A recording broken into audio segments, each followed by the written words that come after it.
सुप्रभात। जय श्री कृष्ण।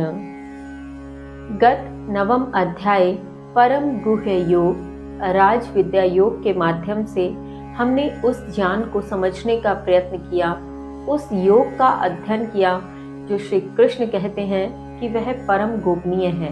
और इस प्रकार के गोपनीय ज्ञान के अंतर्गत हमने सृष्टि चक्र को समझने का प्रयत्न किया कि इस सृष्टि, इस चराचर जगत के प्रत्येक जीव अव्यक्त, व्यक्त और पुनः अव्यक्त के स्वरूप में किस प्रकार से प्रकट होते हैं, किस प्रकार से पुनः अपने अस्तित्व में लौट जाते हैं, किस प्रकार यह देह त्यागने के पश्चात हम श्री कृष्ण की शरणागत हो सकते हैं, और कौन है जो इंद्रलोक को भोग पुनः मृत्यु लोक में आते हैं और फिर उस जन्म चक्र में बंधे ही रहते हैं। इस प्रकार से अनेक विधाओं के माध्यम से हमने नवम अध्याय के भीतर बताए गए ज्ञान को समझने का प्रयत्न किया। अब हम प्रारंभ करते हैं दशम अध्याय, जो कि है विभूति योग अथवा जिसे ऐश्वर्य योग के नाम से भी जाना जाता है। जानने का प्रयत्न करते हैं कि इस दशम अध्याय में श्री कृष्ण द्वारा किस प्रकार का ज्ञान बतलाया गया है।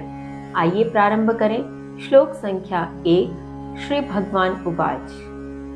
भूय एव महाबाहो शृणु मे परमं वचः यत्ते अहं प्रीयमाणाय वक्ष्यामि हितकाम्यया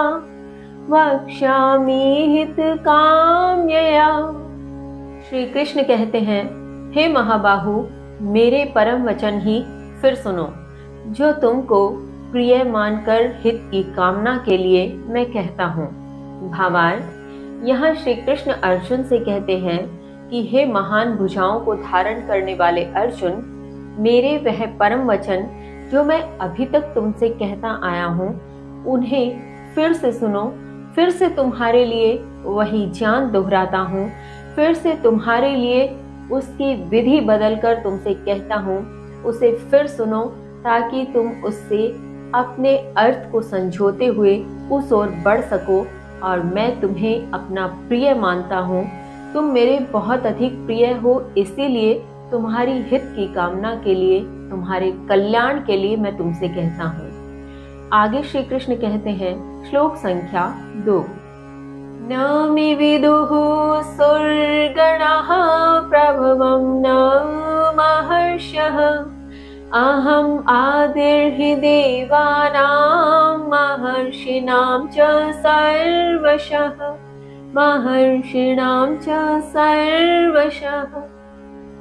श्री कृष्ण कहते हैं, न देवतागण न महर्षि अर्थात बड़े बड़े ऋषि मेरी उत्पत्ति को जानते हैं। निश्चय ही सभी प्रकार से देवताओं और महर्षियों का आदि अर्थात कारण मैं ही हूँ। भावार्थ, यहाँ श्री कृष्ण कहते हैं कि मेरी उत्पत्ति के विषय में तो बड़े से बड़े देवता अथवा बड़े से बड़े महर्षि, ऋषि इत्यादि भी नहीं जानते, क्योंकि मैं ही तो उनकी उत्पत्ति का कारण हूँ। मैं उनका कारण हूँ, उनका आदि हूँ, अर्थात उनका प्रारंभ मैं हूँ। उनकी उत्पत्ति के पीछे मैं ही कारण हूँ, अतएव वे मेरी उत्पत्ति को नहीं जानते। इसके आगे श्लोक संख्या 3। यो माम अजम नादिम च वेत्ति लोक महेश्वरम असम्मूढ़ः सह मर्तेषु सर्व पापै प्रमुच्यते।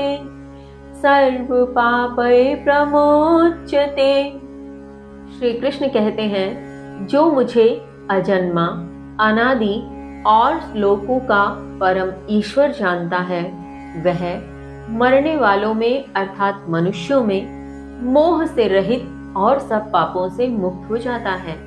भावार्थ, यहाँ श्री कृष्ण समझाना चाहते हैं, वे कहते हैं कि वह व्यक्ति जो यह समझ ले कि मैं अजन्मा हूँ, मैं न कभी जन्म सकता हूँ न मेरी मृत्यु हो सकती है, मैं अजन्मा ही हूँ, मैं अनादि हूँ, अनादि जिसका न कोई आदि है और न अंत है, अर्थात न प्रारंभ है न अंत है।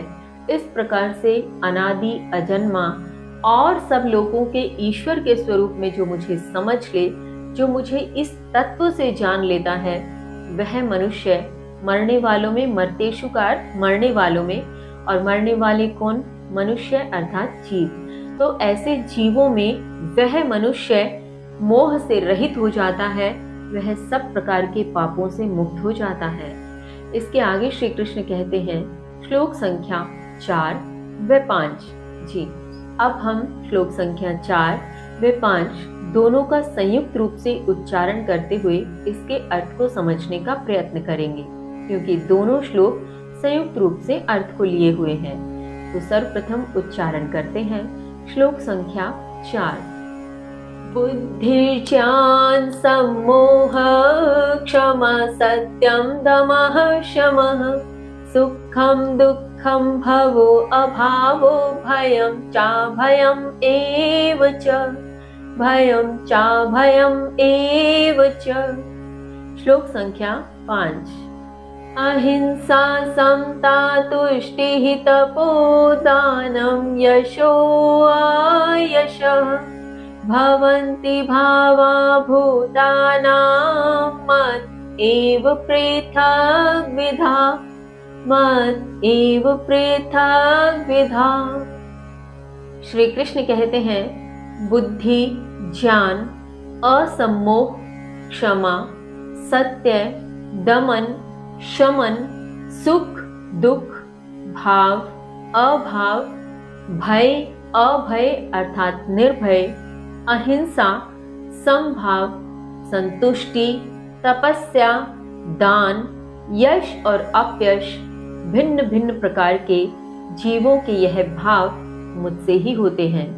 भावार्थ, यहाँ श्री कृष्ण अनेक प्रकार के भावों के विषय में कह रहे हैं, जिसमें कुछ शब्द बहुत सामान्य हैं, सरल हैं, जिनका अर्थ हम समझते हैं, किंतु कुछ शब्द जिनके अर्थ पर ध्यान देने की आवश्यकता है, वह है असम्मोह अर्थात सम्मोह से रहित, संशय से रहित या मोह से रहित भी कहा जा सकता है। दमन, दमन से अर्थ होता है इंद्रिय निग्रह अर्थात इंद्रियों को वश में रखना। शमन, शमन का अर्थ होता है मन को वश में रखना, यानी मन निग्रह। तो इस प्रकार से मन को वश में रखना, दमन अर्थात इंद्रियों को वश में रखना, मोह से रहित, सुख दुख, यश अपयश, सत्य, क्षमा इत्यादि अनेक प्रकार के भाव जो हम अपने इस जीवन में देखते हैं, और इनमें से अनेक भाव हमारे भीतर से भी होकर गुजरते हैं प्रत्येक स्थिति के अनुसार। तो श्री कृष्ण कहते हैं कि यह सब भाव भिन्न भिन्न प्रकार से जीवों के भीतर मुझसे ही उत्पन्न होते हैं। वही सब भावों के आदि हैं, वही इसके उत्पत्ति हैं, वही इसके कारण हैं। इसके आगे श्लोक संख्या 6।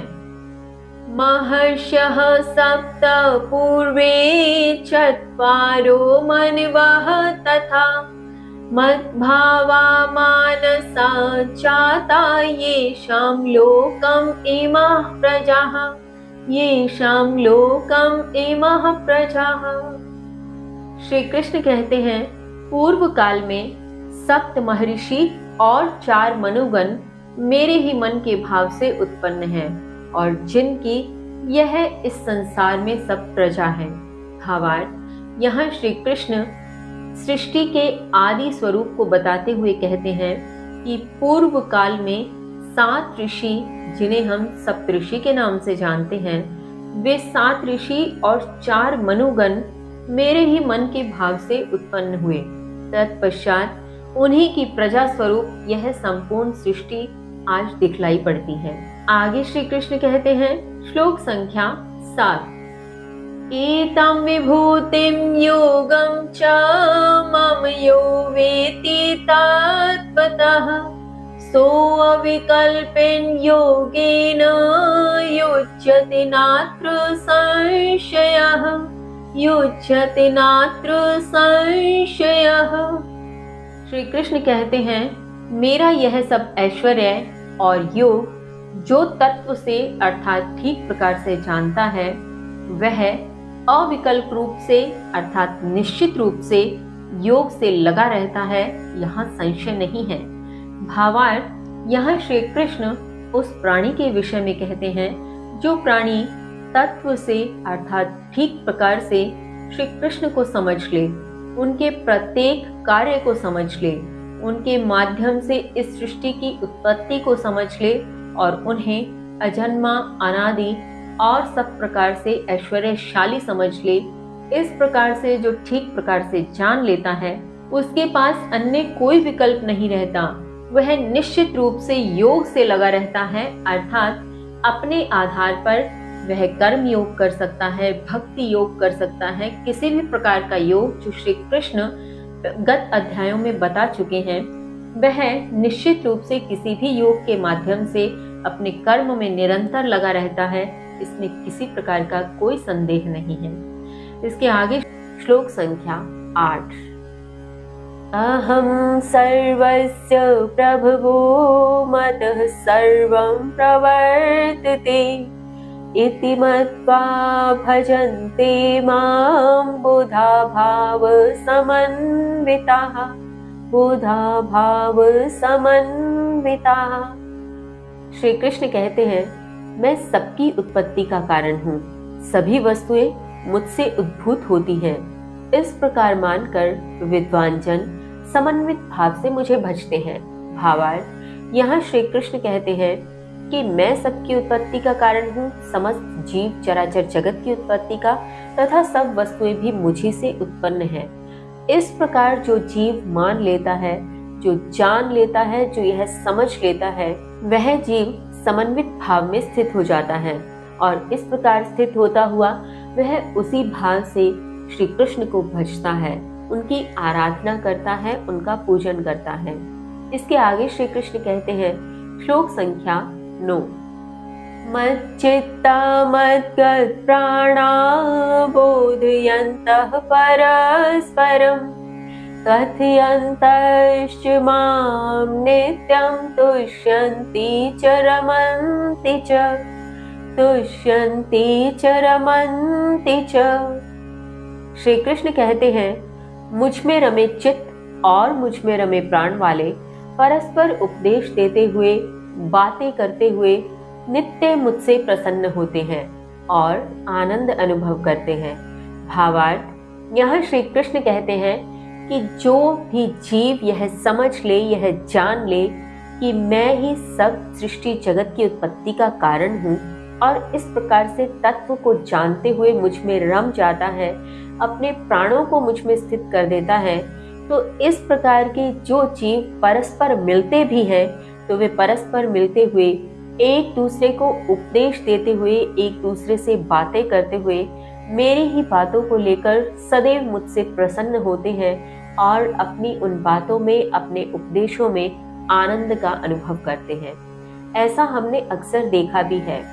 जो भी ईश्वरीय आराधना में लीन होते हैं, ऐसे लीन महापुरुष जब परस्पर संवाद करते हैं, एक दूसरे से बातें करते हैं, तो वे बहुत प्रसन्नचित्त होते हैं।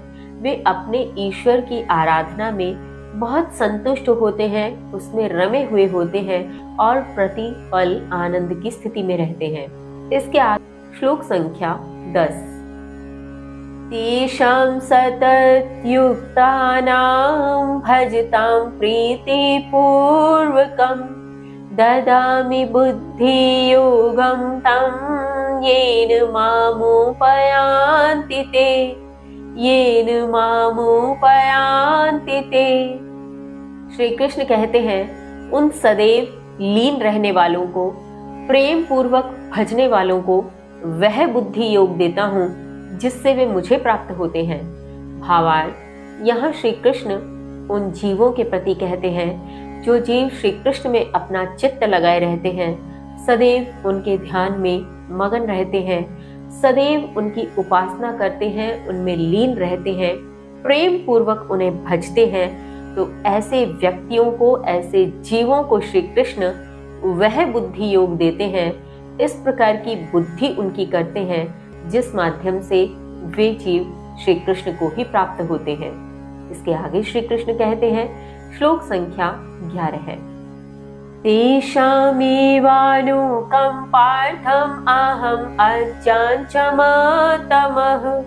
नाश्यामि आत्मभावस्थो ज्ञानदीपेन भास्वता ज्ञानदीपेन भास्वता।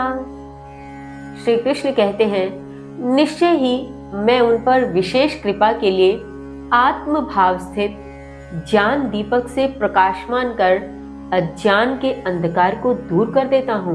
भावार्थ, यहाँ श्री कृष्ण कहते हैं कि वे जीव जो मुझे तत्व से जान मुझ में रम जाते हैं, मुझ में अपना चित्त लगा लेते हैं, अपने प्राण मुझ में स्थित कर लेते हैं, सदैव मेरा भजन करते हैं, सदैव मेरी भक्ति में लीन रहते हैं, प्रेम पूर्वक मेरी आराधना करते हैं, ऐसे जीवों पर विशेष कृपा करने के लिए उनके भीतर आत्म भाव से स्थित ज्ञान को प्रकाशित करता हूँ। अर्थात वे स्वयं के तत्व को समझ सके, वे आत्म तत्व को समझ सके, इस प्रकार का ज्ञान उनके भीतर प्रकाशमान करता हूँ और इस प्रकार से स्थित होते हुए उनके भीतर के अज्ञान को, जो अंधकार के स्वरूप में स्थित है, उसे दूर कर देता हूँ। इसके आगे श्लोक संख्या 12 है। परम ब्रह्म परम धाम पवित्रम परमं भवान् पुरुषं शाश्वतं दिव्यम् आदिदेवम् अजं विभुम् आदिदेवम् अजं विभुम्। श्लोक संख्या 13 है। आहुस्त्वां ऋषयः सर्वे देवर्षि नारदः तथा असितो देवलो व्यासः स्वयं चैव प्रविशि मे स्वयं चैव ब्रवीषि मे। इन श्लोकों के माध्यम से अब अर्जुन श्री कृष्ण से कहते हैं, आप परम ब्रह्म, परम धाम, परम पवित्र पुरुष, शाश्वत, दिव्य, आदिदेव, अजन्मा व सर्वोच्च है।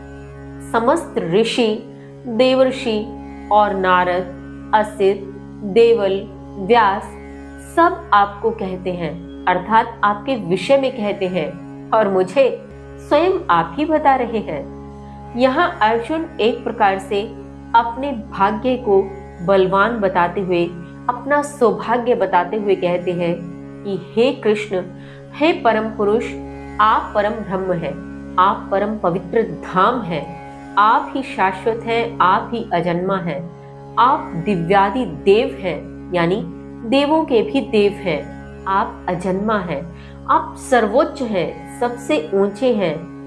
समस्त ऋषि, देवर्षि कोई भी हो, कोई भी महापुरुष हो, नारद, असित, देवल, व्यास, सब कोई आपके विषय में कहते हैं, आपके विषय में बताते हैं और मेरा सौभाग्य देखिए कि मुझे स्वयं आप बता रहे हैं। इसके आगे अब अर्जुन श्री कृष्ण से क्या कहते हैं, श्लोक संख्या 14 है।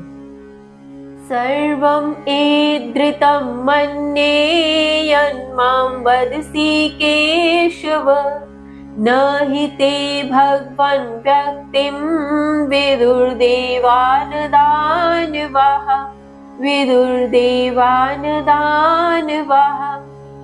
अर्जुन श्री कृष्ण से कहते हैं, हे केशव, इस प्रकार जो मुझसे कहते हो सब सत्य मानता हूँ, क्योंकि न ही वे देवतागण और न ही असुरगण व्यक्ति स्वरूप भगवान को समझ सकते हैं। भावार्थ, यहाँ अर्जुन श्री कृष्ण से कहते हैं कि हे कृष्ण, तुम्हारी जिन विशेषताओं के विषय में ऋषि, देवर्षि, सब प्रकार के महापुरुष बात करते हैं, जो वे जीवों को बताते हैं, उसके विषय में जब स्वयं मुझसे कह रहे हो, स्वयं साक्षात स्वरूप में मेरे समक्ष खड़े हो और मुझे यह सब बता रहे हो, मैं इस प्रकार की सब चीजों को सत्य मानता हूँ, सब बातों को सत्य मानता हूँ।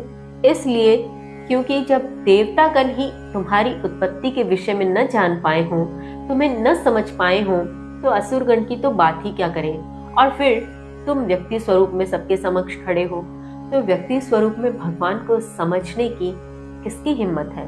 कौन समझ सकता है? कोई भी इसमें धोखा खा सकता है। आगे अर्जुन कहते हैं श्लोक संख्या 15 है। स्वयं एवात्म आत्मानं वेत्ति त्वं पुरुषोत्तम भूत भावन भूतेश देव देव जगत्पते देव देव जगत्पते। अर्जुन कहते हैं, हे पुरुषोत्तम, जीवों के उद्गम, जीवों के स्वामी, देवों के देव, जगत के पति, निश्चय ही तुम स्वयं अपने आप अपने को जानते हो। भावार्थ, यहाँ अर्जुन श्री कृष्ण से कहते हैं कि हे कृष्ण, हे पुरुषोत्तम अर्थात पुरुषों में उत्तम, हे जीवों के उद्गम अर्थात जीवों की उत्पत्ति के कारण, सभी जीवों के स्वामी, देवों के भी देव हो तुम ही जगत के पति हो, क्योंकि तुम चराचर जीव जगत की उत्पत्ति का कारण हो। निश्चय ही तुम ही हो जो स्वयं अपने आप अपने को जानते हो अर्थात आत्म तत्व को जानते हो। यहाँ विशेष बात यही संकेत है कि आत्म तत्व को समझना जरूरी है। श्री कृष्ण भी हमें यही समझाने का प्रयत्न कर रहे हैं कि आत्म तत्व को समझो, अपने भीतर के ज्ञान को समझने का प्रयत्न करो। दो प्रकार, या तो अपने से अपने को जानने का प्रयत्न करो और या अपने इष्ट, अपने आराध्य को इतना अपना बना लो, उसके उस विशेष तत्व को समझने का प्रयत्न करो जिसके माध्यम से आत्म तत्व स्वयं ही समझ आ जाएगा। क्योंकि श्री कृष्ण स्वयं कहते हैं कि जो मुझे तत्व से जानता है उसके भीतर ज्ञान को प्रकाशित कर, उसके अज्ञान को दूर कर उस तत्व से उसे प्रकाशित कर देता हूँ, अर्थात वह आत्म भाव में स्थित हो जाता है। अब इसके आगे श्लोक संख्या 16 है। वक्तुम् अर्हस्य शेषेण दिव्या हि आत्मभूतयः याभिर्विभूतिभिर्लोकान् इमान् त्वं व्याप्य तिष्ठसि इमान् त्वं व्याप्य तिष्ठसि। अर्जुन कहते हैं, जिन ऐश्वर्यों से आप समस्त लोकों में व्याप्त होकर स्थित हैं, निश्चय ही अपना दैवी ऐश्वर्य विस्तार में कहने के लिए योग्य है। भावार्थ, यहाँ अर्जुन श्री कृष्ण से कहते हैं कि जिस प्रकार से आप सभी ऐश्वर्यों से युक्त हैं और सभी प्रकार के ऐश्वर्यों से युक्त होते हुए समस्त लोकों में प्रति पल प्रति क्षण में आप स्थित हैं, इस प्रकार के ऐश्वर्यशाली आप स्वयं विस्तार से अपना ऐश्वर्य कहने के लिए योग्य हैं। आगे अर्जुन कहते हैं, श्लोक संख्या 17 है। कथं विद्यामहं योगिन् त्वां सदा परिचिन्तयन् केषु केषु च भावेषु चिन्त्योऽसि भगवन् मया चिन्त्योऽसि भगवन् मया। अर्जुन कहते हैं, हे परम योगी, मैं सदैव तुम्हारा चिंतन करता हुआ किस तरह जानूं? हे भगवान, मेरे द्वारा किस किस रूप में चिंतनीय हो? भावार्थ, यहाँ अर्जुन कृष्ण से पूछते हैं कि हे कृष्ण, हे परम योगी, यदि मैं सदैव तुम्हारा चिंतन करूं और सदैव तुम्हारा चिंतन करते हुए तुम्हें किस प्रकार से जान सकता हूं और किस किस रूप में तुम मेरे द्वारा चिंतनीय हो अर्थात चिंतन करने योग्य हो, यह बताने का श्रम करो। इसके आगे श्लोक संख्या 18 है। विस्तरेणात्मनो योगं विभूतिं च जनार्दन भूयः कथ्य तृप्तिर्हि शृण्वतो नास्ति मे अमृतम् शृण्वतो नास्ति मे अमृतम्।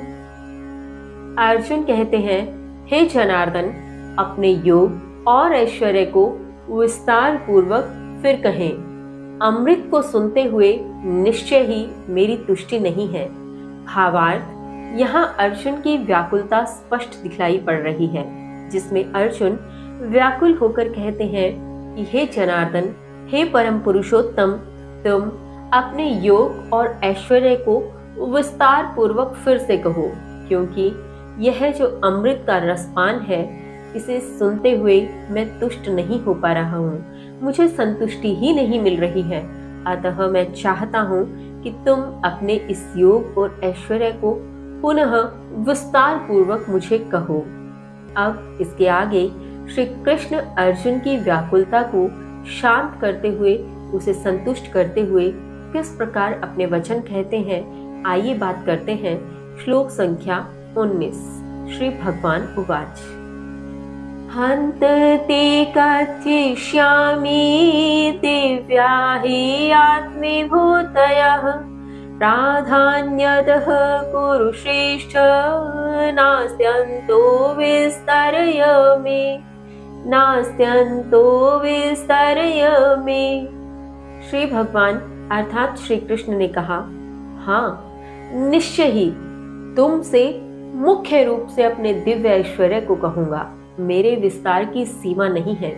भावार्थ, यहाँ अर्जुन की व्याकुलता को संतुष्ट करने के लिए, उसे तृप्त करने के लिए कृष्ण कहते हैं कि सही कहा तुमने, मेरे ऐश्वर्य की कोई सीमा नहीं है। मैं अपने इस दिव्य ऐश्वर्य को मुख्य रूप से तुमसे कहूंगा। तो सुनो, आगे श्री कृष्ण अपने इस ऐश्वर्य को अर्जुन से किस प्रकार कहते हुए उसकी व्याकुलता को शांत करने का प्रयत्न करते हैं। श्लोक संख्या 20। अहम आत्मगुणाकेश सर्वभूताश स्थितः अहम आदिश्च मध्यम च भूतानामन्त एव च।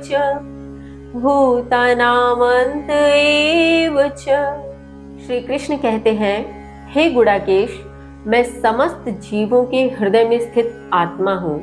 मैं ही समस्त जीवों का उद्गम, मध्य और अंत हूँ। भावार्थ, यहाँ श्री कृष्ण अर्जुन से अपने स्वरूप का विस्तार करते हुए कहते हैं कि हे अर्जुन, जो भी इस चराचर जगत पे जीव विद्यमान है, मैं समस्त जीवों के हृदय में स्थित वही आत्मा हूँ जिसके माध्यम से वह जीव चलायमान है।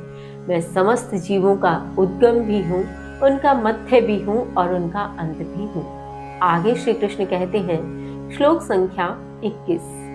आदित्यानाम अहम विष्णुः ज्योतिषां रविरंशुमान् मरीचिः मरुतामस्मि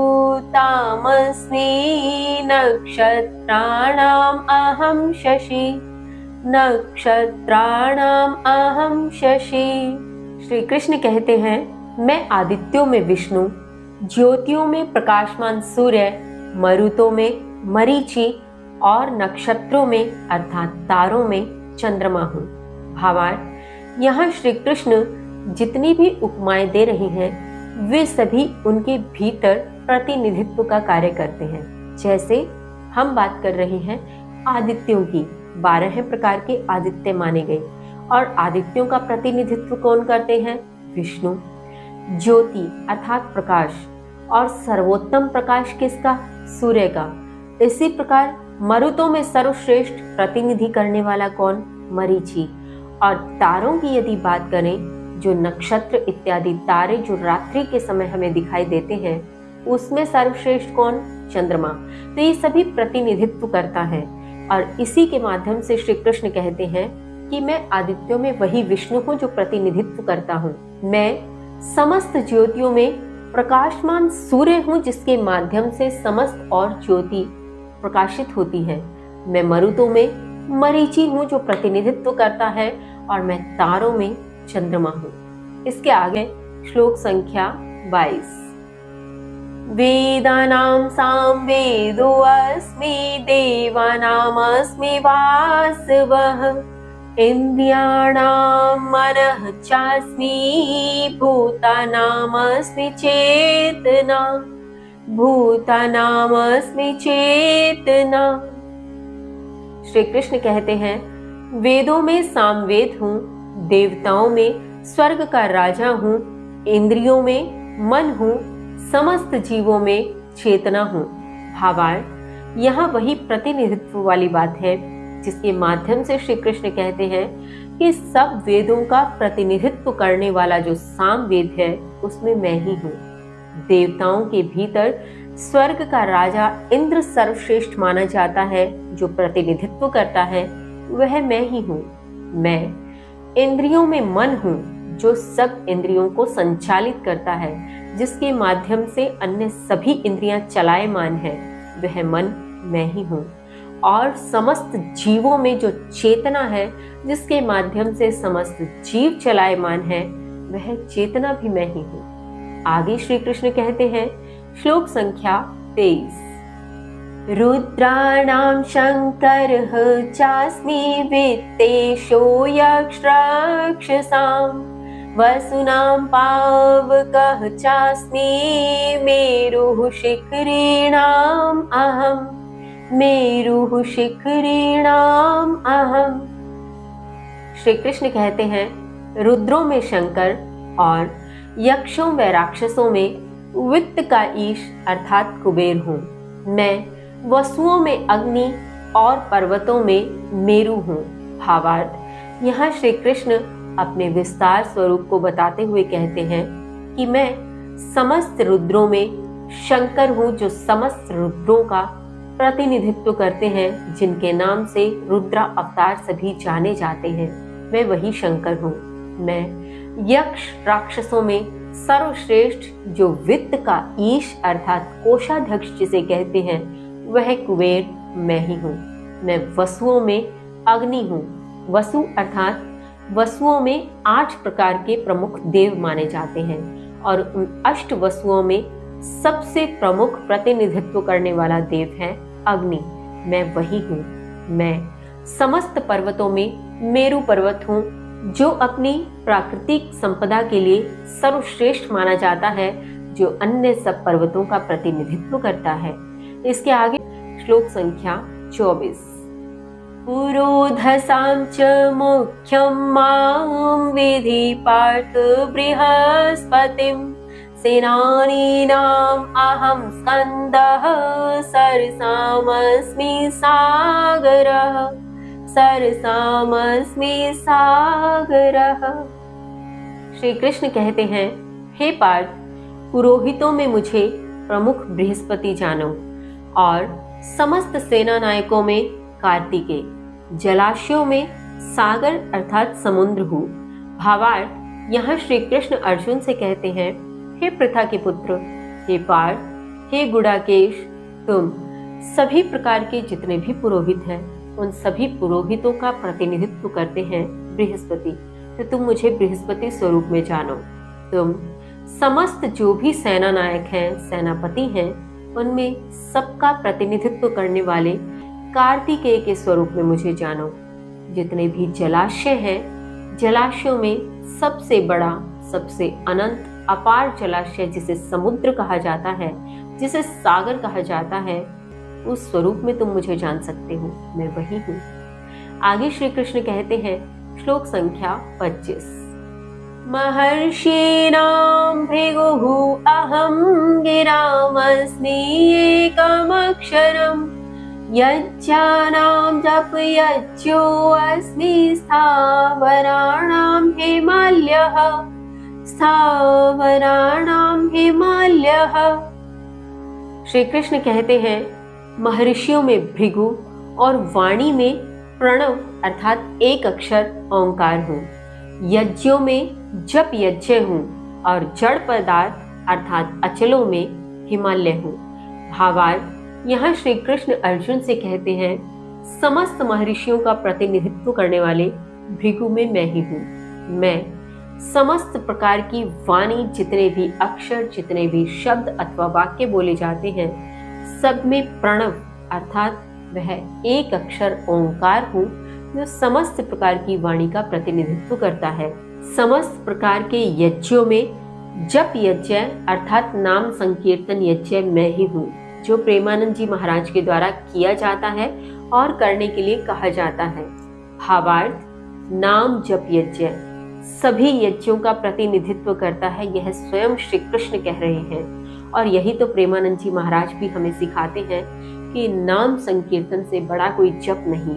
तो इस प्रकार से समस्त प्रकार के यज्ञों में नाम जप जो सबका प्रतिनिधित्व करता है, वह मैं ही हूँ। मैं समस्त प्रकार के अचलों में, अचल अर्थात जो जड़ पदार्थ हैं, उनमें सबका प्रतिनिधित्व करता है हिमालय, वह मैं ही हूँ।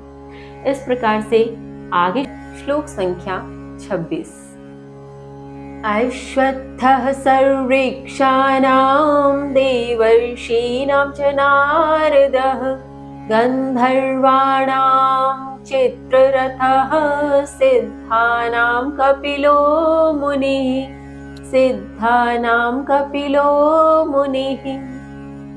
श्री कृष्ण कहते हैं, सभी वृक्षों में अश्वत्थ वृक्ष, देवर्षियों में नारद, गंधर्वों में चित्ररथ, तो सिद्धों में अर्थात सिद्ध प्राप्तों में कपिल मुनि हूँ। भावार्थ, यहाँ श्री कृष्ण वृक्षों के माध्यम से कहते हैं कि वृक्ष समूह की यदि बात करो तो वृक्ष समूहों में मैं अश्वत्थ वृक्ष हूँ। अश्वत्थ वृक्ष जो पीपल का वृक्ष है, जिसकी पूजा अर्चना की जाती है, जिसे सभी वृक्षों में सबसे प्रमुख, सबसे महत्वपूर्ण माना जाता है, क्योंकि वह दिन रात हमें ऑक्सीजन देता है, उसकी आयु सबसे लंबी होती है और पीपल के वृक्ष की पूजा का महत्व वैदिक परंपरा से चला आ रहा है। अतः श्री कृष्ण कहते हैं कि सभी वृक्षों में मैं अश्वत्थ वृक्ष हूँ। मैं देवर्षियों में नारद ऋषि हूँ, जो सब देव ऋषियों में सबसे प्रमुख माने जाते हैं, सबसे महत्वपूर्ण माने जाते हैं। गंधर्वों की यदि बात करूं तो मैं चित्ररथ हूँ। गंधर्वों में चित्ररथ जो गंधर्व समूह के प्रतिनिधि के स्वरूप में जाने जाते हैं, जो महान संगीतज्ञ भी थे। इस प्रकार से मैं वही चित्ररथ हूँ और मैं सभी सिद्ध प्राप्त ऋषियों में, सिद्ध प्राप्त मुनियों में कपिल मुनि हूँ, जो सर्वश्रेष्ठ मुनि की श्रेणी में गिने जाते हैं। इसके आगे श्री कृष्ण कहते हैं, श्लोक संख्या 27। उच्चैश्रवसम् अश्वानां विधि माममृतोद्भवम् ऐरवतं गजेन्द्राणां नराणां च नराधिपम्। श्री कृष्ण कहते हैं, घोड़ों में मुझे अमृत उद्भव उच्चैश्रवा जानो, हाथियों में ऐरावत और नरों में नरों का राजा हूँ। भावार्थ, यहाँ श्री कृष्ण कहते हैं कि घोड़ों के समूह में मैं अमृत उद्भव उच्चैश्रवा हूँ। कहने का तात्पर्य अमृत उद्भव के समय, यानी अमृत पाने के लिए जब समुद्र मंथन किया गया, उस समुद्र मंथन के समय 14 रत्न की प्राप्ति हुई और उन 14 रत्नों में से एक रत्न था उच्चैश्रवा, जो 7 मुख वाला सफेद रंग का शौर्य व सुंदरता का प्रतीक है। आज भी एक विश्वास की यदि बात करें तो माना जाता है कि 7 सफेद घोड़ों की प्रतिमा, 7 सफेद घोड़ों की फोटो घर में लगाना शुभ होता है। दरअसल 7 घोड़े नहीं, वह 7 मुख का एक घोड़ा था और ये धीरे धीरे न जाने कब परिवर्तित हो गया 7 घोड़ों में। इसके पीछे तो इतिहास में नहीं जानती, लेकिन हाँ, वैदिक परंपरा की यदि बात करें और ये समुद्र मंथन के समय की यदि बात करें तो 14 रत्नों में एक रत्न उच्चैश्रवा नामक घोड़ा भी था, जो सफेद रंग का था, 7 मुख का था, जिसे शौर्य का, सुंदरता का प्रतीक माना जाता था। तो श्री कृष्ण कहते हैं, मैं वही उच्चैश्रवा हूँ। मैं हाथियों में ऐरावत हूँ। ऐरावत जो इंद्र का वाहन है, इंद्र का हाथी है, जो हाथियों में सबसे प्रमुख, सबसे उच्च स्तर का माना जाता है। हाथियों का प्रतिनिधित्व जो हाथी करता है उसका नाम है ऐरावत। तो श्री कृष्ण कहते हैं, मैं वही ऐरावत हूँ। मैं नरों की यदि बात करोगे, मनुष्य प्रजाति की यदि बात करोगे, तो मैं उनका राजा हूँ। इस प्रकार से श्री कृष्ण स्वयं को विस्तृत स्वरूप में अर्जुन को समझाने का प्रयत्न कर रहे हैं। और इस श्रृंखला में आगे श्लोक संख्या 28। आयुधानाम् अहं वज्रं धेनूनामस्मि कामधुकः रजनश्चास्मि कन्दर्पः सर्पाणामस्मि वासुकिः।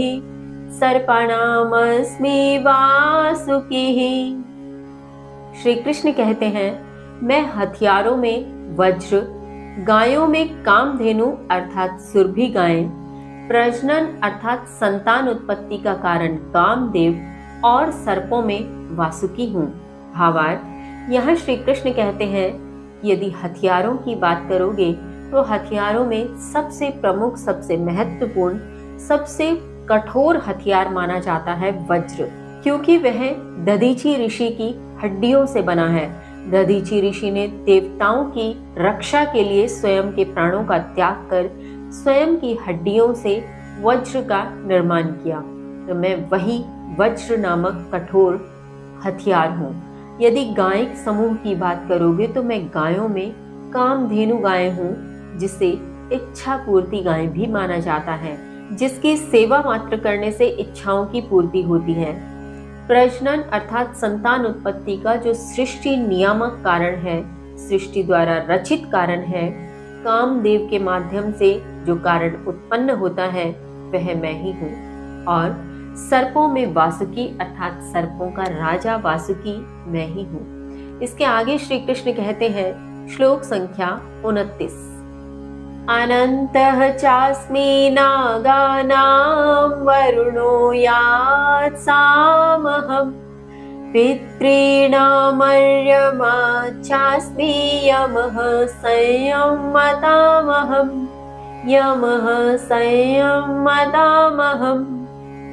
श्री कृष्ण कहते हैं, मैं फण वाले सर्पों में अनंत और जलचरों में जल देवता वरुण हूँ।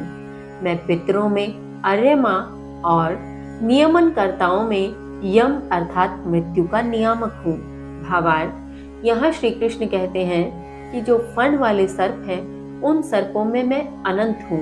अनंत से तात्पर्य यहाँ अनंत शेषनाग को कहा जाता है, जो विष्णु का स्थान है, जहाँ पर वे विराजमान होते हैं, जहाँ वे शयन करते हैं, वही शेषनाग श्री कृष्ण कहते हैं मैं ही हूँ।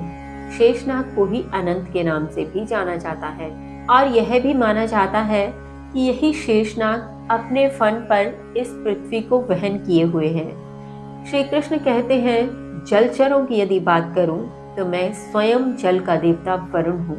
मैं पितरों में अर्यमा नामक प्रमुख पितर हूँ और मैं नियमनकर्ताओं में, नियंत्रणकर्ताओं में यम हूँ, जो मृत्यु का नियंत्रण करता है। इसके आगे श्लोक संख्या 30, प्रह्लादश्चास्मि दैत्यानां कालः कल्यतामहम् मृगाणां च मृगेन्द्रोऽहं वैनतेयश्च पक्षिणां।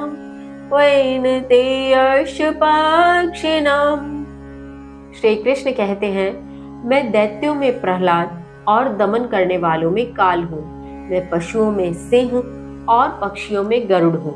भावार्थ, यहाँ श्री कृष्ण अर्जुन से कहते हैं कि दैत्यों की यदि बात करोगे तो उनके वंश में जन्म लेने वाला वह प्रहलाद जो अपने भक्ति मार्ग पर अडिग रहा, जिसने दैत्य वंश में जन्म होने के उपरांत भी हरि के नाम को अपने मुख से, अपने अंतर मन से बिसरने नहीं दिया, मैं वही प्रहलाद हूँ। दमन करने वालों में मैं काल हूँ। मैं वह समय हूँ जिसके माध्यम से यह संपूर्ण चक्र चलता है। पशुओं के समूह की यदि बात करो तो पशुओं में मैं सिंह हूँ, जो पशुओं में सर्वश्रेष्ठ माना जाता है, और पक्षियों में मैं गरुड़ हूँ। आगे श्री कृष्ण कहते हैं, श्लोक संख्या 31, पवनः पवतामस्मि रामः शस्त्रभृतामहम् झषाणां मकरः चास्मि स्रोतसामस्मि जानवी। श्री कृष्ण कहते हैं, मैं पवित्र करने वालों में वायु और शस्त्रधारियों में राम हूँ, मछलियों में मगर हूँ और प्रवाहमान नदियों में गंगा अर्थात जानवी हूँ। भावार्थ, यहाँ श्री कृष्ण अर्जुन से कहते हैं कि मैं पवित्र करने वालों में वायु हूँ। वह वायु जो यज्ञों के माध्यम से सब और पवित्रता कर देती है, जो यज्ञ की अग्नि से उठे धुएं से सब और वातावरण को स्वच्छ कर देती है। उस धुएं में जिस हवन इत्यादि सामग्री की आहुति दी जाती है, उस आहुति से सम्माहित तत्वों के माध्यम से जो वायु सब और आच्छादित हो वातावरण को स्वच्छ करती है, संतुलित करती है, मैं वही वायु हूँ। शस्त्रधारियों की यदि बात करो तो मैं राम हूँ, वह राम जो मर्यादा पुरुषोत्तम है, जिसने सदैव अपनी मर्यादा और अपने धर्म की रक्षा के लिए ही शस्त्रों का प्रयोग किया। श्री कृष्ण कहते हैं, मछलियों में मैं मगरमच्छ हूँ और प्रवाहमान होती नदियों में मैं जानवी अर्थात गंगा नदी हूँ। जानवी नदी को लेकर दो प्रकार के तथ्य प्रचलित हैं। एक जो ये कहता है कि जानवी नदी गंगा का ही दूसरा नाम है, किंतु दूसरा तथ्य यह कहता है कि जानवी नदी गंगा की प्रमुख सहायक नदी है, जो बाद में गंगा से मिल जाती है, अतः उसे गंगा का ही नाम दे दिया जाता है। ऐसा भी माना जाता है प्राचीन वैदिक परंपरा के अनुसार कि किसी कारणवश जानवी नदी ने एक बार गंगा नदी के संपूर्ण जल को अपने भीतर समाहित कर लिया था, अर्थात पी लिया था, और देवताओं की, अन्य मनुष्यों की प्रार्थना विनय अनुनय के पश्चात उसने अपने कान से गंगा नदी को पुनः उद्वेलित किया, पुनः प्रवाहित किया। सत्य क्या है, यह आस्था का विषय हो सकता है। इसमें किसी भी प्रकार से मैं स्वयं की विचारधारा के रूप में कोई भी तथ्य नहीं बता रही हूँ। खैर, इसके आगे श्लोक संख्या 32। सर्गानामादि अन्तश्च मध्यं चैवाहमर्जुन आध्यात्म विद्या विद्यानां वादः प्रौदतामहम्।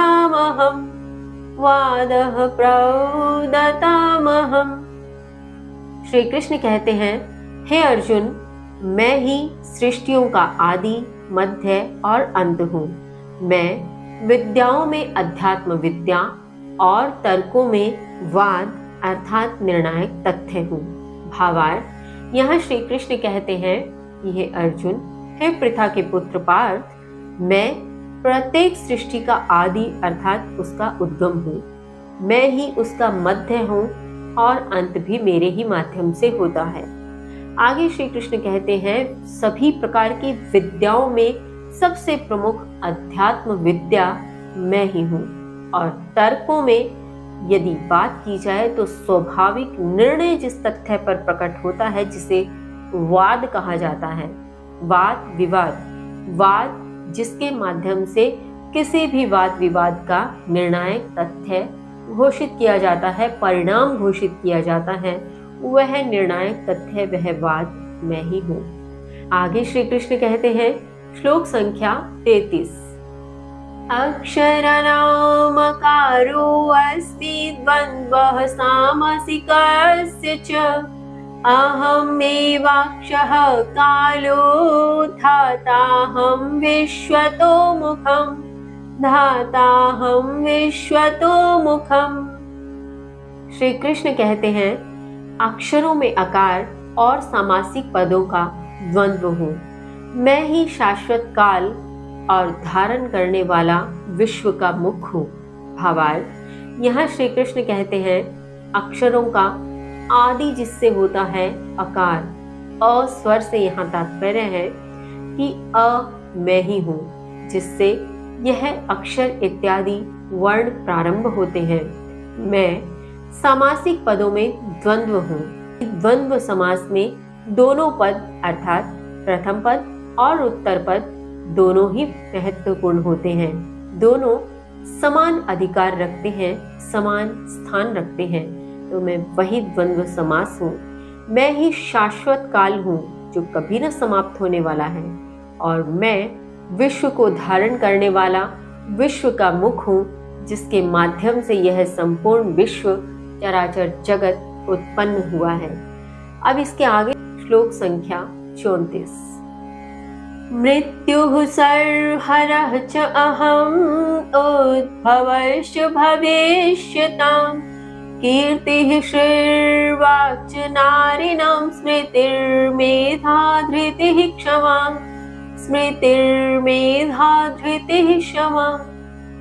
श्री कृष्ण कहते हैं, मैं सर्वभक्षी मृत्यु और भविष्य का उद्भव हूँ। मैं स्त्रियों में यश, ऐश्वर्य, वाणी, स्मृति, बुद्धि, धैर्य और क्षमा हूँ। भावार्थ, यहाँ श्री कृष्ण कहते हैं कि एक तरफ जहाँ मैं सर्वभक्षी मृत्यु हूँ, अर्थात सब कुछ समाप्त कर देने वाली, सब कुछ खा जाने वाली मृत्यु हूँ, तो भविष्य का उद्गम भी मैं ही हूँ, भविष्य का उद्भव भी मैं ही हूँ। और मैं स्त्रियों में यश हूँ, स्त्रियों में ऐश्वर्य मैं हूँ। स्त्रियों के अंतस में स्थित विशेषताओं को वर्णित करते हुए श्री कृष्ण कहते हैं कि स्त्रियों के भीतर यश, ऐश्वर्य, वाणी, स्मृति अर्थात स्मरण शक्ति, मेधा अर्थात बुद्धि, धैर्य और क्षमा का जो गुण है वह मैं ही हूँ। इसके आगे श्री कृष्ण कहते हैं, श्लोक संख्या 35, बृहत् साम तथा साम्नां गायत्रे छंसामहं मासानां मार्गशीर्षो अहं ऋतूनां कुसुमाकरः ऋतूनां कुसुमाकरः। श्री कृष्ण कहते हैं, मैं सामवेद के गीतों में बृहत् साम तथा छंद समूह में गायत्री हूँ। मैं मासों में अर्थात महीनों में मार्गशीर्ष हूँ और ऋतुओं में वसंत हूँ। भावार्थ, यहाँ श्री कृष्ण कहते हैं कि सामवेद के गीतों में सबसे प्रमुख, सबसे महत्वपूर्ण जो गीत है बृहत् साम, मैं वही हूँ। छंद समूह की श्रृंखला के अंतर्गत सबसे प्रमुख, सबसे महत्वपूर्ण छंद गायत्री मैं ही हूँ। मैं सब महीनों में सबसे महत्वपूर्ण महीना मार्गशीर्ष हूँ। और ऋतुओं की यदि बात करें तो वसंत ऋतु जो सबके हृदय को भाती है, जो सबसे सुकुमार है, सबसे कोमल है, वह वसंत ऋतु मैं ही हूँ। इसके आगे श्लोक संख्या 36, द्यूतं छल्यतामस्मि तेजः तेजस्विना अहम् जयोऽस्मि व्यवसायोऽस्मि सत्त्वं सत्त्ववतामहम् सत्त्वं सत्त्ववतामहम्। श्री कृष्ण कहते हैं, मैं छलियों में जुआ, तेजस्वियों में तेज हूँ। मैं साहस हूँ, विजय हूँ, बलवानों में बल हूँ। भावार्थ, यहाँ श्री कृष्ण अर्जुन से कहते हैं कि हे अर्जुन, छलियों के भीतर सबसे बड़ा छल जुआ माना जाता है। मैं वही जुआ हूँ। मैं तेजस्वियों का तेज हूँ, जिसके माध्यम से उनके आसपास का ऑरा उनके अनुकूल बनता है। उन तेजस्वियों की तपस्या से, जिस तेज के माध्यम से उनका ऑरा उनकी तपस्या में सहायक सिद्ध होता है, वह तेज, वह ऑरा मैं ही हूँ। मैं साहस हूँ, मैं ही विजय हूँ, मैं ही बलवानों के भीतर स्थित बल हूँ। इसके आगे श्री कृष्ण कहते हैं, श्लोक संख्या 37, वृष्णीनां वासुदेवो अस्मि पाण्डवानां धनञ्जयः मुनीनामपि अहं व्यासः कवीनां योष्णा कविः। श्री कृष्ण कहते हैं, वृष्णि कुल में वासुदेव, पांडवों में अर्जुन हूँ। मैं मुनियों में भी व्यास और कवियों में उष्णा कवि अर्थात शुक्राचार्य हूँ। भावार्थ, यहाँ श्री कृष्ण अर्जुन से कहते हैं कि वृष्णि कुल की यदि बात करोगे तो वृष्णि कुल में मैं स्वयं वासुदेव हूँ, पांडवों में मैं अर्जुन हूँ। यहाँ श्री कृष्ण इस पंक्ति से अर्जुन को स्पष्ट कर रहे हैं कि अर्जुन, तुम्हारे भीतर भी मेरा ही तत्व स्थित है। मैं ही तुम्हारे भीतर हूँ, मैं तुमसे अलग नहीं हूँ। यहाँ श्री कृष्ण आगे कहते हैं, मुनियों की यदि बात करोगे तो मैं व्यास मुनि हूँ और कवियों में मैं उष्णा कवि हूँ, जो शुक्राचार्य के नाम से जाने जाते हैं। मैं वह प्रतिनिधित्व करने वाला कवि हूँ। इसके आगे श्लोक संख्या 38, दंडोदम यतामस्मि नीतिः अस्मि जिगीषताम् मौनं चैवास्मि गुह्यानं ज्ञानं ज्ञानवतामहम् ज्ञानम ज्ञानवतामहम्। श्री कृष्ण कहते हैं, दमन के साधनों में दंड, विजय इच्छा वालों में नीति हूँ, रहस्यों में निश्चय ही मौन और ज्ञानियों में ज्ञान हूँ। भावार्थ, यहाँ श्री कृष्ण अर्जुन से कहते हैं कि दमन करने के जितने भी साधन हैं उनमें मैं दंड हूँ। कहने का तात्पर्य है कि दमन अर्थात खुद पर नियंत्रण रखना। हमने दमन शब्द का शाब्दिक अर्थ पूर्व के एक श्लोक के माध्यम से भी समझा था। इंद्रिय निग्रह अर्थात अपनी इंद्रियों को वश में करना, और इंद्रिय निग्रह करने के लिए, इंद्रियों को वश में करने के लिए अनेक प्रकार से साधन अपनाने पड़ते हैं, जिसमें तप, यज्ञ, इच्छा शक्ति को नियंत्रित करना इत्यादि अनेक प्रकार के साधन हो सकते हैं। और उसमें सबसे मुख्य साधन, या कहें कि सबसे आखिर में जो काम आता है वह दंड है, कि यदि हमारा मन किसी भी अन्य साधन से, किसी भी अन्य माध्यम से इंद्रियां हमारे नियंत्रण में न आए, तो हमें दंड के माध्यम को अपनाना चाहिए। तो श्री कृष्ण कह रहे हैं कि दमन के साधनों का प्रतिनिधित्व करने वाला जो दंड का प्रावधान है वह मैं ही हूँ। मैं विजय इच्छा करने वालों में नीति हूँ। विजय कब प्राप्त हो सकती है? जब नीति परक होकर काम किया जाए। नीति के तहत जो युद्ध की नीति अपनाई जाती है, उस माध्यम से ही विजय की प्राप्ति हो सकती है, विजय प्राप्ति संभव है। तो श्री कृष्ण कहते हैं, विजय की इच्छा रखने वालों में वह नीति मैं ही हूँ। रहस्यों में निश्चय ही मौन हूँ, क्योंकि रहस्य केवल एक ही साधन के माध्यम से रहस्य रह सकता है, जब वह मौन को धारण कर ले। अन्यथा आज का समय तो हम देखते ही हैं कि एक को बात बताई और उसे अन्य को बताने से मना करते हैं, वह भी अन्य किसी को बताता है और अन्य को बताने से मना करता है। तो यहाँ पर हम मौन नहीं रह पाते। तो श्री कृष्ण कह रहे हैं कि रहस्य को रहस्य रखने का जो सबसे बड़ा माध्यम है वह मौन है, और मैं ही वह मौन हूँ। आगे श्री कृष्ण यह भी कहते हैं कि ज्ञानियों के भीतर जितना भी ज्ञान है, अर्थात ज्ञानियों के भीतर जितना भी ज्ञान है वह मैं ही हूँ। ज्ञान, अब तक तो आप इसका उच्चारण ठीक से करने लगे होंगे। मैंने बहुत पूर्व की वीडियो में यह बताया भी था और अक्सर कहा भी था कि ज्ञान नहीं ज्ञान, और उसके बाद से मैं इसे ज्ञान ही उच्चारण करती हूँ, तो संभवतः आप भी इसे अपनाने लगे होंगे। खैर, आगे श्री कृष्ण कहते हैं, श्लोक संख्या 39, यच्च अपि सर्वभूतानां बीजं तद् अहमर्जुन न तदस्ति विना यत् स्यात् मया भूतं चराचरं मया भूतं चराचरं। श्री कृष्ण कहते हैं, हे अर्जुन, और जो भी समस्त जीवों में बीज है वह मैं हूँ। इस प्रकार चर अचर जो भी हो वह मुझसे बिना नहीं है। भावार्थ, यहाँ श्री कृष्ण अर्जुन से अपने इस विस्तृत स्वरूप को पूर्ण रूप से फिर संक्षेप में लाते हुए कहते हैं, ये अर्जुन, जो भी समस्त जीव हैं उनका बीज मैं ही हूँ। चाहे वह चर हो अथवा अचर जीव हो, कोई भी हो, वह मुझसे बिना नहीं है, अर्थात मेरे बिना उसका अस्तित्व नहीं है। मैं ही वही हूँ, वह मैं हूँ, यह तुम समझ सकते हो।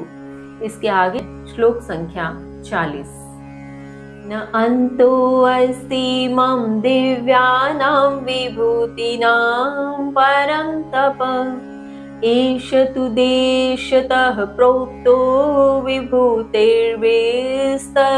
मया विभूतिर्विस्तरो मया। श्री कृष्ण कहते हैं, हे परंतप, मेरे दिव्य ऐश्वर्यों का अंत नहीं है, लेकिन ऐश्वर्यों का यह विशद विवरण मेरे द्वारा उदाहरण स्वरूप में कहा गया। भावार्थ, यहाँ श्री कृष्ण अर्जुन से कहते हैं कि हे अर्जुन, हे परंतप, मेरे ऐश्वर्यों की सीमा नहीं है। मैंने तुम्हें अभी तक जितने भी प्रकार से अपने स्वरूप को बताने का प्रयास किया है, जिस भी प्रकार से मैंने तुम्हारे समक्ष अपने स्वरूप को स्पष्ट किया है, इसका कोई अंत नहीं है। अभी तो मैंने तुमसे कहा ही क्या है। ये स्पष्ट करते हुए श्री कृष्ण कहते हैं, जो कुछ कहा है ये तो उदाहरण है, ये तो एक एग्जाम्पल है, लेकिन मेरे ऐश्वर्यों की सीमा नहीं है। हो भी कैसे, क्योंकि श्री कृष्ण जब अनंत है तो अनंत की सीमा कैसे ही होगी। इसके आगे श्री कृष्ण अर्जुन से कहते हैं, श्लोक संख्या 41, यद्यत् विभूति मत्सत्त्वं श्रीमत् ऊर्जितमेव वा तत्तद्देवावगच्छत्वं मम तेजः अंश संभवम् तेजः अंश संभवम्। श्री कृष्ण कहते हैं, जो जो विभूति युक्त अस्तित्व अथवा सुंदर तेजस्वी है, वो तुम मेरे ही तेज के भाग से उत्पन्न जानो।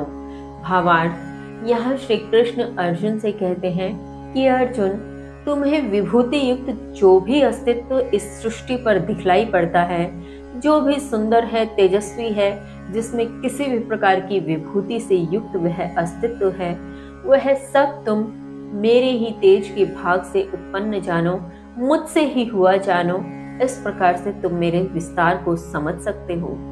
इसके आगे श्लोक संख्या 42, अथवा बहुना एतेन किम जातेन तौ अर्जुन विष्टभ्याहम इदं कृत्स्नम् एकांशेन स्थितो जगत्। श्री कृष्ण कहते हैं, अथवा हे अर्जुन, अनेक रूप में इस प्रकार तुम्हारे मुझे जानने से क्या ही है। मैं इस प्रकार संपूर्ण जगत में व्याप्त होकर भी एक अंश में स्थित हूँ। भावार्थ, यहाँ श्री कृष्ण अर्जुन से अपना संश्लिष्ट स्वरूप बताते हुए कहते हैं कि हे अर्जुन, तुम मुझे इस प्रकार अनेक रूपों में जान भी लोगे तब भी क्या होगा। तुम्हें अपने ही हिस्से के कर्म करने हैं, तुम्हें युद्ध ही तो करना है। तुम्हें केवल यह जानना है कि तुम्हारे भीतर मैं हूँ और मैं संपूर्ण जगत में व्याप्त होकर भी एक अंश में स्थित हूँ। वही परम तत्व है, वही परम अंश है। श्री कृष्ण अर्जुन को यह भी समझाना चाह रहे हैं, यह भी कहना चाहते हैं कि अर्जुन के यह सब जान लेने से भी होगा क्या? कुछ नहीं होगा, करने उसे अपने कर्म ही होंगे। यहाँ हमें भी यही समझना होगा कि हम उस तत्व को जितना भी समझने का प्रयास कर लें, केवल इतना भर भी यदि हम समझ जाएं कि परम तत्व एक ही है, अंश अस्तित्व में जाकर जिस प्रकार विलीन होता है, वह विलीन तत्व एक ही है, इतना भी यदि हम समझ जाएं और अपने कर्मों में लिप्त रहें, अपने कर्म के प्रति पूर्ण रूप से समर्पित होते हुए श्री कृष्ण का उस परम तत्व का स्मरण करते रहें, तो हम उसी एक परम तत्व में, परम अंश में विलीन होंगे। यहाँ कृष्ण भी अर्जुन से वही तो कह रहे हैं। और इसी श्लोक के साथ इस 10वें अध्याय विभूति योग ऐश्वर्य योग का समापन होता है, जिसके माध्यम से हमने श्री कृष्ण के विस्तृत स्वरूप को भी समझा और उसको समझने के बाद भी श्री कृष्ण ने यही कहा कि यह तो मेरे लिए उदाहरण मात्र है, मेरे ऐश्वर्य की कोई सीमा नहीं। और अंत में वे एक ही बात कहकर इस योग का समापन करते हैं, इस अध्याय का समापन करते हैं कि अर्जुन, तुम युद्ध करो, तुम केवल इतना भर जान लो कि तुम में मैं हूँ, मैं ही तुम हूँ। इस अंश को भी यदि तुम समझ लोगे और अपने कर्म के प्रति समर्पित हो जाओगे तो तुम मुझे ही प्राप्त करोगे। श्री कृष्ण ने अपने विस्तृत स्वरूप को पूर्व अध्यायों में भी अनेक श्लोकों के माध्यम से अर्जुन को समझाने का प्रयत्न किया था, किंतु अर्जुन ने इस अध्याय के प्रारंभ में उनसे जो निवेदन किया कि हे कृष्ण, आपके इस अमृत रस को सुनकर भी मैं तृप्त नहीं हो पा रहा हूँ, मुझे संतुष्टि नहीं मिल रही है।